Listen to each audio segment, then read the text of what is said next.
Нэгдсэн үндэсний байгууллагын аюулгүй зөвлөл газын зурваст олон улсын хүчин байгууллага төлөвлөгөөг дэмжлээ.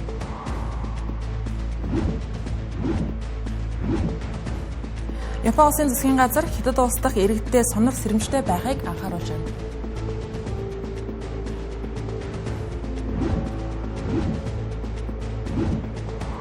Украин улс Франц улсаас байлдааны онгоц дрон агаарын тогтолцооноос хамгаалах систем худалдан авна.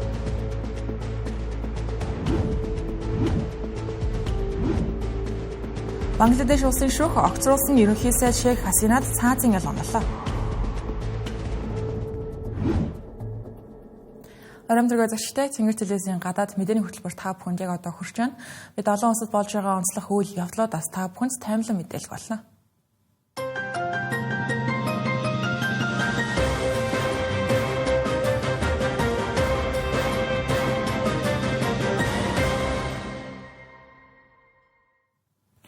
За өнөөдөр нэгдсэн үндэсний байгууллагын аюулгүй зөвлөл газын зурвасыг цаашид сэргээн босгох Америк нэгдсэн улсын дэмжлэгтэй тогтоолыг баталлаа. Энэхүү тогтоолд 2 жилийн хугацаатай олон улсын инхийг сахиулах зэвсэг хүчинг байршуулж, инх тайвны зөвлөл гэж нэрлсэн шилжилтийн удирдах байгууллагыг байгуулах тухай тусган өгсөн байна.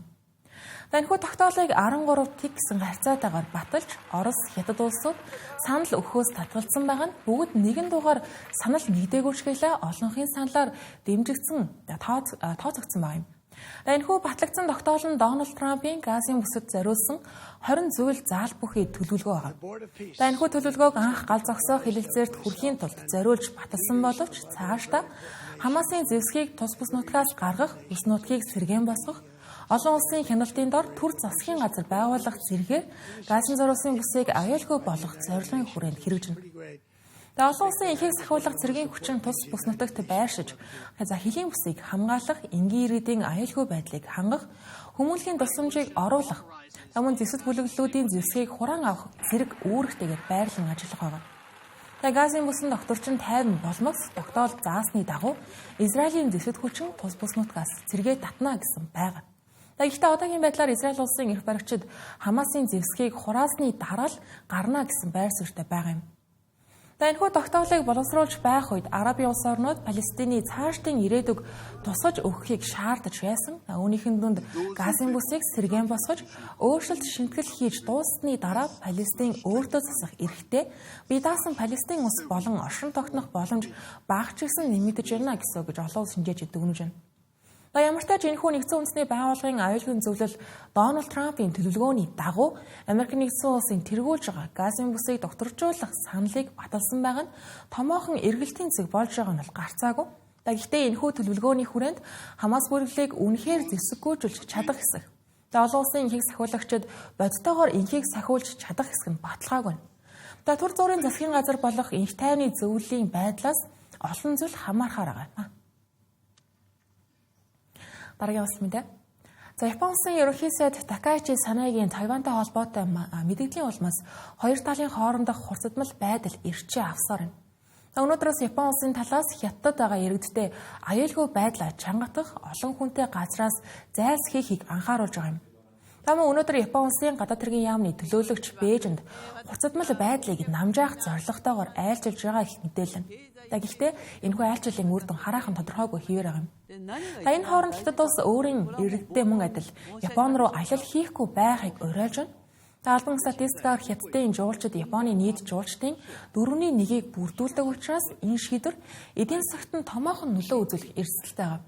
Одоогийн байдлаар Японд аялал жуулчлалтай холбоотой компаниудын хувьцаанууд унаж эхэлсэн байна. Түүнчлэн энэхүү маргааны улмаас Хятад удахгүй нэвтрүүлэхээр төлөвлөж байсан Японы хэд хэдэн киноны нээлтийг түр зогсоогоод байгаа юм. CCTV-гийн мэдээлснээр Crane Shin Chang болон Sales at Work зэрэг бүтээлүүд Хятад дахь гаралтай түр хойшлуулсан байгаа юм. Даргын сануулгын 11-р сарын 7-ны өдөр Такаичи Санаи парламентын хуралдааны үеэр Хятад улс Тайваныг эзлэх оролдлого хийвэл энэ нь Япон улсын хувьд тусгаар тогтнол, оршин тогтнолд нь аюул учруулсанд тооцогдно гэж хэлсэн. Энэхүү хуулиар уг тусгаар тогтнол буюу оршин тогтнолд нь аюул учруулсан гэх үндэслэл нь Япон улсын засгийн газарт цэргийн хүчин буюу өөрийгөө хамгаалах хүчнийг дайрчлах нөхцөлийг бүрдүүлдэг байгаа юм. Үүний дараа Хятадын нэгэн дипломат ажилтан буюу ерөнхий Осака дахь ерөнхий консул сошиалд нэгэн мэдээллийг хийсэн нь Такаичид чиглэсэн замналхийсэн өнгө аястай бичвэр байсан. Токиогийн зүгээс үүнд хүчтэй эсэргүүцлээ илэрхийлж байгаа. Гэхдээ Хятадын төрийн хэлэл мэдээллүүд дэх дайралтын өнгө аяс хамжих биш, бүрч хэрүүсэж байгаа. Такаичиг Тайваны асуудлаар илэрхийлсэн байр сууриа эргүүлэн татахыг Хятадын талаас мөн шаардаж байгаа. Хятадын эрх баригчид Тайваныг өөрсдийн газар нутгаа гэж үздэг. Шаардлагатай бол хүч хэрэглэнэ гэсэн байр суурьтай байдаг. Харин Тайван нөрөө Японы газар нутгаас ердөө 110 км-ийн зайтай оршдог. Бүс нутгийн худалдааны гол далайн зам дагуу байрладаг. Японоос мөн Америк нэгдсэн улсын гадаад дахь хамгийн том цэргийн баазыг нутагтаа байршуулдаг байна. Энэ бүхнээс харах юм бол Япон Хятадын энэ хурцдмал байдал нь номхон далайн бүс нутгийн зөвхөн улс төр эдийн засаг дипломат харилцаа биш, аюулгүй байдлын асуудалтай холбоотой болох нь харагдаж байгаа. Дашин бортод өнгөрсөн юм гарагт Хятадын эргийн хамгаалтын хөлөг зүүн Хятадын тэнгисдэх Синкаку арлуудын ойролцох Японы хяналтанд байдаг усан бүсэд орж ирсэн байгаа юм. Америк нэгдсэн улс эдгээр арлуудыг Японы мэдлийн хэсгээ гэж албан ёсоор үздэггүйч гэлээ 2014 оны хоёр улсын хоорондох аюулгүй байдлын гэрээний дагуу товтлогоо болох юм бол хамгаална гэж заасан байдаг. Хятад Японы хооронд маргаан дэгдэгтэй зэрэгцэн Америк нэгдсэн улсын Япон дахь элчин сайд Жорж Гласс Америк нэгдсэн улс Японы аюулгүй байдлыг баталгаажуулсан хамгаалсан хിവэрэ байна. Энэ Синкаку арлуудыг ч гэсэн хамаарна гэж өөрийн сошиал хуудсанд мэдээлэл хийсэн. Энэ 7 хоногт Өмнөд Африкт болох 20 бүлийн дээд хэмжээний уулзалтын үеэр энэхүү маргааныг намжаах боломж байж болох байсан боловч Хятадын талаас Такаичитай уулзах төлөвлөгөөгүй байгаа гэдгийг хэлж байгаа юм. Гэхдээ Японы талаас бол хэлэлцээрийн бүх боломж нээлттэй байгаа гэж үзэж байна. Эдийн засгийн эрсдлээ бодох юм бол Япон улс аялал жуулчлалаас гадна автомашин, электроник үйлдвэрлэлд чухал нөлөөтэй ховор стратегийн гэж хэлж болох үз ашигт малтамлыг Хятадаас их хэмжээгээр импортлдог. Японы худалдааны сайд Ресе Акасавагийн хэлснээр одоогоор Хятад газрын хор элементийг хязгаарлах шинэ арга хэмжээ аваагүй байна. Гэсэн хэдий Японы бизнесийн 3 том холбооны удирдлагууд Такаичитай уулзаж маргааныг яриаг хэлэлцээгээр шийдвэрлэхийг уриалаад байгаа юм байна. Бангладеш улсын нийслэл Дака хотод эрүүгийн гэмт хэргийн тусгай шүүх ерөнхийсэд асан Шейх Хасинаг гэм буруутай гэж үзэн цаазын ял оноож байна. Гэхдээ энэхүү шүүх хурал Шейх Хасина өөрийн биеэр оролцсонгүй.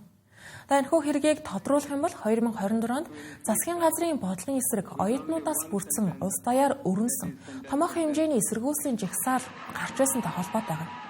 Тухайн үед ерөнхий сайдын албыг хашиж байсан Шейх Хасина уг залуусын тэмцлийг хүчээр дарж энгийн иргэдийн амнасанд хүрсэн гэж буруутагдаад байгаа юм. Түүний энэхүү үйлдэлийг хүний эрх нийгмийн эсрэг ноцтой гэмт хэрэгэ гэж үзсэн тул шүүх хуралд өөрийн биеэр ирээгүйг нь үл тоомсорлон цаазын ял оноогоод байгаа юм. Хасинагийн хувьд өнгөрсөн жил огцорхоосоо өмнө Бангладеш улсын төрд 15 гаруй жилийн турш зүтгэсэн нэгэн байгаа. Тэрээр Бангладешийн суурийг тавьсан гэгддэг анхны ерөнхийлөгч болох Шейх Мужибур Рахманы охин. Хасина ард түмэндээ доктортой байдал эдийн засгийн хөгжлийг амлаж, эцгийнхээ өвийг хамгаалан өргөжлүүлж байсан тул ард иргэд өв олноороо түүний дэмжиж итгэл хүлээлгэж байсан удаатай. Арх мэдлээ удаан хугацаанд хадгалсан түүнд итгэдэг олон арван дэмжигчид байсантай холбоотой юм. Түүний гэм буруутай гэж тогтоосон эрүүгийн хэргийн 5 зүйл ангид өдөө хатгалт, хувилдан, хүний амнасанд хүрэхийг завдсан, олныг хамарсан гэмт хэрэгээс сэргийлэх арга хэмжээ аваагүй гэсэн ялууд багтаж байгаа юм. Оноосон зүйл ангийн 3-т нь цаазаар авах, 2-т нь бүх насаар нь хоригдол оноосон байна. Шүүх хуралдааны гаргасан дүгнэлтээр Хасина болон түүний засгийн газрын өгсөн тушаалын дагуу цэрэг цагдаагийн албан хаагчид болон намын дэмжлэгтэй оюутнуудыг жагсагч бүлэглүүд эсэргүүцлийн жагсаалыг хүч ашиглан дарахад оролцсон гэж үзсэн байгаа юм. Мөн шүүхийн тогтоолуудаас харах юм бол Дака хотын Чанхапул дүүрэгт оюутны жагсагчдын хамт хүрсэн хэрэг хоригдон саатуулагдаж ирүүдэн шүүлгүүлж ташлан нас орсон их сургуулийн оюутан Абу Саидын 7 дугаар сарын 16-ны амиргдсан явдал намын эсэргүүцлийн жагсаалыг тараахын тулд улс орон даяар нисдэг тэрэг дрон нулимс асаруулагч хий байлдааны сум зэргийг ашигласан зэрэг гэмтэргүүдийг дурдсан байгаа юм. Нэгдсэн улсын байгууллагын тооцоолсноор энэхүү өнгөрсөн жилийн өмнө жагсаалын үеэр 1400 орчим хүн амнасаа алдаж өөр олон мянган хүн байлдааны болон эсийн сумд оногдож нулимс асаруулагч хийнд өртөж цагдаа эсвэл эрх баригч намын оюутны бүлгүүдийн халдлагаас бэртэл гэмтэл авсан гэж тооцоолдог. Шүүхийн шийдвэрийг цааш харах юм бол дотоод хэргийн яамны сайд асан Хаан Камалд мөн адил цаазаар авах ял оноосон байна.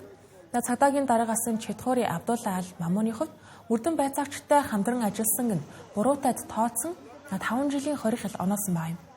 Шүүхээс засгийн газарт ам өргөцсөн болон ширхэтсэн хүмүүсийн арга эрт санхүүгийн нөхөн төлбөр тусламж олгохыг үүрэг болгосон боловч хэрэгжүүлэлтийн талаарх дэлгэрэнгүй мэдээлэл одоогоор хараахан тодорхойгүй. Мөн одоогийн байдлаар энтэг улсад байгаа Шейх Хашина шүүхэн шийдвэрийг эрс эсэргүүцэж шүүхийг улс төрийн сэдэлтэй байгааг буруутгаж байгаа юм.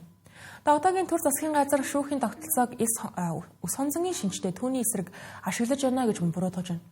Түүний удирддаг улс төрийн нам болох Авами Лиг нам нь төрийн хэрэгт оролцохыг хориглосон байгаа. Хориг тавьсан байгаа гэсэн үг. 2024-оос хойш энэхүү улс төрийн үйл ажиллагаанд оролцох эрхгүй байгаа. Эсэргүүцлийн жагсаалын үеэр нуран унсан Хашинагийн засгийн газрыг одоогоор төр засгийн газар орлож томилогдоод байгаа. Одоогоор Нобелийн шагналт Мохаммед Юнус энэхүү төр ерөнхий сайдын албан тушаалыг ашиглаж байгаа юм. Нэгдсэн үндэсний байгууллагын зүгээс хүний эрхийн алба Шейх Хашинад болон нэр дурдгдсан төрийн албан хаагчдад хариуцлага хүлээлгэж байгааг сайшааж байгаа. Гэхдээ цаазын ялыг эрс эсэргүүцэж байгаа гэдэг хэлж байгаа юм. Түүнчлэн Хашинагийн талыг баримтлагч улс төрийн бүлэглэлүүд эсэргүүцсэн жагсаал зохион байгуулж ажил хаялт өнгөрсөн 7 хоног зарласан байсан. Нөгөө талд харин сөрөг хүчин болон жагсаалыг удирдсан залуусын бүлэг төр засагт өөрчлөлт шинжилэлт хийж урдны өвмэн самууныг хохирогчдын өмнөөс хариуцлага хүлээхийг шаардсаар байгаа юм. Үндсэндээ Бангладеш улс нь 2 тийш хуваагдмал байдалтай байгаа гэж хэлж болохоор нь ард түмний дунд ийхүү хувцадмал хуваагдмал байдал газар авч байгаа учраас цэрэг цагдаа тусгай хүчний байгууллагад өндөржүүлсэн бэлэн байдал байгаа юм байна. 2026 оны 2 дугаар сард болох сонгуулийн бараатай залгатлаа Бангладешийн ойрын ирээдүйн нөхцөл байдал тодорхойгүй. Улс төрийн намуудын хориг, шүүхийн шийдвэр, олон нийтийн хуваагдмал байдал зэрэг асуудлууд Бангладешийг улам том хэмжээний мөргөлдөн хангаралт хүргэх хэсгийг анхааралтай ажиглахад үлдээд байгаа юм. Америкийн нэгдсэн улсын дотоод улс төрийн асуудлууд хэрэг явдаг сонирхдаг хэмжээсэн сүүлийн үед Джеффри Эпштейн гихнэр танил аж магадгүй. Насанд хүрээгүй хүүхдүүдийг ашиглаж бэлгийн мөчлөг 8 хийж байсан гэх хэрэгээр хоригдож явах үед нас барсан Джеффри Эпштейний хавтас хэрэгт ерөнхийлөгч Дональд Трампын нэр байсан гихч ихсруулжод мэдээлдэг. Улмаар энэ сэдв зөвхөн гэмт хэрэг биш, улс төрийн хамгийн их анхаарал татсан маргаантай сэдвүүдийн нэг болоод байгаа юм. Тэгвэл энэ 7 хоногт ерөнхийлөгч Дональд Трамп өөрөө Джеффри Эпштейнтэй холбоотой нэмэлт баримтуудыг олон нийтэд нээлттэй болгохыг Конгрессоос хүссэн байна. Америкийн нэгдсэн улсын ерөнхийлөгч Дональд Трамп нэм гарагийн орой Truth Social хуудаснаа бүгд найрамдагчид Эпштейний файлуудыг гил болгохыг дэмжих ёстой нуух юм байхгүй гэж бичжээ. Одоогийн байдлаар бүгд найрамдах намын хэд хэдэн хууль тогтоогчид ардчилсан намынхандаа нэгдэж хууль зүйн яамнаас Эпштейнтэй холбоотой үлдсэн бүх материалыг нууцын зэрэглээс гаргахыг шаардах хуулийн төслийг дэмжиж эхэлсэн. Өнгөрсөн 5 гарагт уг хуулийн төслийг 30 хоногийн дотор бүх файлуудыг ил болгох шаардлагатай болгох санал хуудсыг 218 хууль тогтоогч гарын үсэг зурж дэмжиж байгаамаа. Төлөөлөгчдийн танхимд санал хураалт албадан явуулах боломж бүрдсэн байна. Эпштейний файлуудын ил тод байдлын тухай хууль төлөөлөгчдийн танхимаар батлагдах төлөвтэй байгаа ч Сенатад батлагдах хэсэг нь тодорхойгүй хэвээр байна. Уг хуулийн төслийг хамтран санаачлагч бүгд найрамдах намын Томас Маси ABC агентлагт өгсөн ярилцлагада 100 орчим бүгд найрамдах намын гишүүнд дэмжсэн санал өгөх боломжтой гэжээ. Дональд Трамп энэхүү мэдээлэлээ түүний намын дотор үүсээд байсан зөрчилдөөн ил болсны дараа хийж байгаа гэдгийг онцлуулж. Тэр дундаа түүний хамгийн ойрын холбоотнуудын нэг байсан Жоржиа мужийн төлөөлөгч Маржори Тайлер Гринтэй маргалдаж эхлээд байгаа юм. Грин хавтас тэргийг нээхийг шаардахад Дональд Трамп хариуд нь Гринийг урвагч гэж нэрлэн эх жилийн сонгуулиар түүний өрсөлдөгчийг дэмжинэ гэж мэдгдсэн. Грин маргааныг Эпштейний файлуудтай холбон тайлбарсан ч Дональд Трамп үүнтэй санал нийлэхгүй байгаа юм. Хуулийн төслийг дэмжих бүгд найрамдагчдын тоо нэмэгдхийн хэрээр Дональд Трамп тэднийг ардчилсан намынханд ашиглагдаж байна хэмээн буруутгаж байв. Сүүлийн 7 хоногудад тэрээр уг хуулийн төслийг дэмжиж гарын үсэг зурсан хэд хэдэн төлөөлөгчтэй холбогджээ. Өнгөрсөн 7 хоногт ил болсон зарим имэйл Дональд Трампын Эпштейнтэй холбоотой харилцааг дахин анхаарлын төвд авчирсан. 2019 онд Эпштейн нэгэн сэтгүүлд илгээсэн имэйлдээ Дональд Трампын охтын талаар мэддэг байсан гэж бичсэн байв. Мөн 2011 оны өөр нэгэн имэйлд Дональд Трамп насан туршаагүй бэлгийн мүлжилгийн хохирогчтой хамт манай байранд олон цаг байсан гэж Гислейн Максвеллд бичжээ. Цагаан ордын эдгээр материалыг сонгон тараасан, зохиомол сөрөг дүр зураг үүсгэх зорилготой гэж буруутгасан. Дональд Трамп Эпштейнтэй 15 жилийн нөхөрлийн хугацаанд ямар нэгэн гэмт хэрэгт оролцоогүй, түүний үйлдэлүүдийн талаар мэдээгүй гэдгээ давтан хэлж байна. Түүний нэр нь өмнө нь ил болсон хууль зүйн яамны баримт бичгүүдэд гардаг. Эпштейн 2019 онд бэлгийн мүлжилгийн хэрэгээр шүүх хурал нь эхлэхээс өмнө 20 ангид амиа хорлсон гэгддэг. Тэрээр Америк нэгдсэн улсын улс төр бизнес элит хүрээний хүмүүстэй харилцаатай байсан бөгөөд тэдний зарим нь 2008 онд насан туршаагүй хүнтэй бие үнэлүүлсэн хэрэгээр ял авсны дараач түүнтэй холбоотой хэвээр байсан. Дональд Трампын хувьд Эпштейний хэргийг Билл Клинтон мөн Харвардын экс-ерөнхийлөгч сангийн сайд асан Ларри Саммерс зэргийг мөн шалгахыг шаардсан. Клинтон Саммерс нар Эпштейнтэй холбоотой байсан нь үнэнч гэмтэрэгт холбогдоогүй гэдгээ мэдэгджээ. Мэдээ үргэлжлүүлж байгаа энэсэд би зарим мэдээллийг товчоор багслан мэдээлэх болно. Кремлээс Орос улбаны улсын ерөнхийлөгч Владимир Путиний энэтхэг улсад хийх айлчлалын бэлтгэл ажил үргэлжилж байгаа талаар мэдээллээ. Владимир Путин эх 12 дугаар сард Нью-Дели хотод айлчлана гэж Кремлийн хэвлэлийн төлөөлөгч Дмитрий Песков баталсан байна. Энэ нь 2021 оноос хойшох түүний анхны энэтхэг улсад хийж байгаа айлчлал болох юм.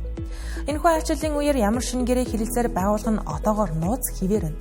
Америк нэгдсэн улсын ерөнхийлөгч Дональд Трамп энэтхэг улсыг Орос улбаны улсаас нефтийн импортоо зогсоохыг удаадаараа уриалж байгаа боловч энэтхэг улс Оросын гол худалдан авагчдын нэг хിവэр байгаа юм а.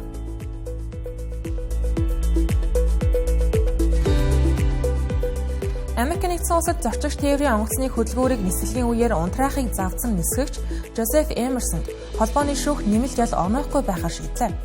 Тэрээр шүүхээс хоригдсон хугацаагаар тооцох шийдвэр авч 3 жилийн тэнсэн харгалзах ял сонссон байна.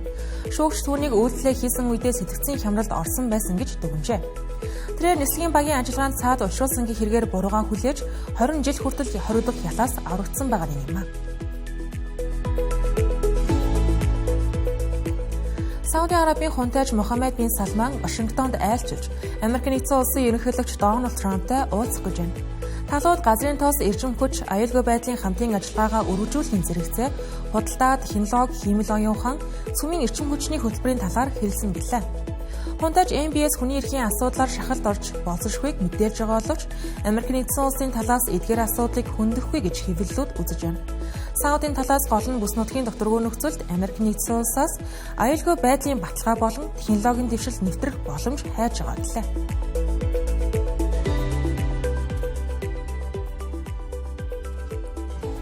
Америк нэгдсэн улсын улс төрийн намууд төсвийн асуудлаар харилцсан буулт хийж, төрх хугацаанд ч болов тохиролцоонд хүрч холбооны засгийн газрын ажил эргэн сэргсэн ч гэлээ аль хэдийн 43 хоног зогсолт хийсэн гэдэг нь өөрөө эдийн засагт нь маш том дарамт болж байна. Moody's Analytics байгууллагын судлаачид Америк нэгдсэн улсын нийт 50 мужийн бараг тал нь буюу 23 муж эдийн засгийн хямралд өртсөн эсвэл өртөх өндөр эрсдэлтэй байгаа талаар анхааруулж байна. Moody's Analytics-ийн ерөнхий эдийн засагч Марк Занди Америк нэгдсэн улсын 50 мужийн хөдөлмөр эрхлэлт, үйлдвэрлэлийн жижиглэн худалдаа, барилгын зөвшөөрөл зэрэг олон үзүүлэлтийг нэгтгэн шинжилгэхэд нийт 23 муж эдийн засгийн уналтанд орсон байгаа нь харагджээ. Би та бүхэн дэлхийд дахинд болж байгаа онцлог үйл явдлуудаас таймлан багцлан мэдээлэлээ анхаарлаа хандуулсан явдал баярлалаа.